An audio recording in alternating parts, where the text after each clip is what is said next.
আসসালামু আলাইকুম ওয়া রাহমাতুল্লাহ। যেহেতু শীতকাল এসে গেছে, তাই কোয়েল পাখির ডিমের চাহিদা আগের থেকেও তুলনামূলক অনেক বেড়ে গেছে। তাই অনেকেই নতুন কোয়েল পাখি পালন শুরু করতে যাচ্ছেন, কোয়েল পাখি পালন শুরু করতে চাচ্ছেন। আমি বলবো আপনি বুঝে শুনে কোয়েল পাখি সেক্টরে আসবেন, অভিজ্ঞতা নিয়ে কোয়েল পাখি সেক্টরে আসবেন।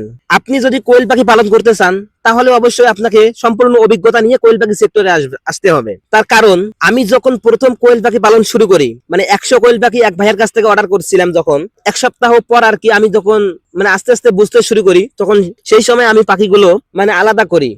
আমি যখন বাছাই করি পাখিগুলোকে, কত পিস কোয়েল পাখি পুরুষ আছে এবং কত পিস কোয়েল পাখি মেয়ে আছে, তখন ওই ভাই আমাকে 50%, দেখেন ভাই আমাকে কিভাবে প্রতারণা করেছে। 50% মেয়ে পাখি দিছে এবং 50% পুরুষ পাখি দিছে। ভাই কিন্তু জেনে শুনে বুঝে এটা আমাকে দিয়েছে। পরবর্তীতে ভাইকে যখন আমি জিজ্ঞেস করি, ভাই আমাকে বলছে কি, ভাই পাখিগুলো ছোট ছিল, এই কারণে পাখিগুলো চেনা যায় নাই। আমার প্রশ্ন হচ্ছে, পাখিগুলো যদি চেনা না যায়, তাহলে 50% কিভাবে আসলো?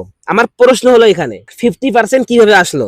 ভাই আমাকে পাখি দিয়েছে 50%, 50 পিস মেল পাখি এবং 50 পিস ফিমেল পাখি, 50 পিস পুরুষ পাখি, 50 পিস মহিলা পাখি। এখন এমনও তো হইতে পারে, পাখি যদি চেনা না যেত, তাহলে আমার এখানে 30 পিস, 40 পিস, 35 পিস এরকম মেয়ে পাখি আসতো, আদরে এগুলো পুরুষ আসতো। হয়তো বা 40 পিস, 30 পিস, 20 পিস পুরুষ আসতো, আদরে এগুলো মেয়ে আসতো। এরকম 50-50। এইটাই আমার একটা সন্দেহের বিষয়। তো আপনারা যারা কোয়েল পাখি দীর্ঘদিন থেকে পালন করতেছেন, আপনাদের অভিজ্ঞতা থেকে এটা কি আসলে প্রতারণা করেছে ভাই আমাকে, না এটা বোঝা যায় না সেই সময়? এটা আমাকে একটু কমেন্ট করে জানাবেন।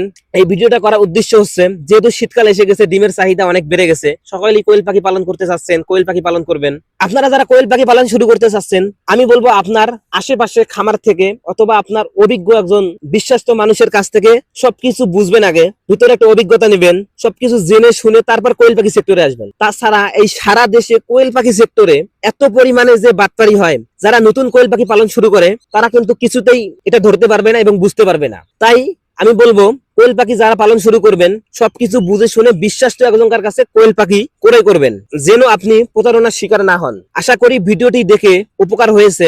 যদি ভিডিওটি দেখে ভালো লেগে থাকে, তাহলে অবশ্যই লাইক, কমেন্ট ও শেয়ার করে দিবেন। ফেসবুক পেজ থেকে ভিডিওটি দেখে থাকলে ফেসবুক পেজটা ফলো করে দিবেন, আর ইউটিউব চ্যানেলটাকে দেখে থাকলে অবশ্যই ইউটিউব চ্যানেলটা সাবস্ক্রাইব করে দিবেন। তো আজকের ভিডিও এই পর্যন্তই।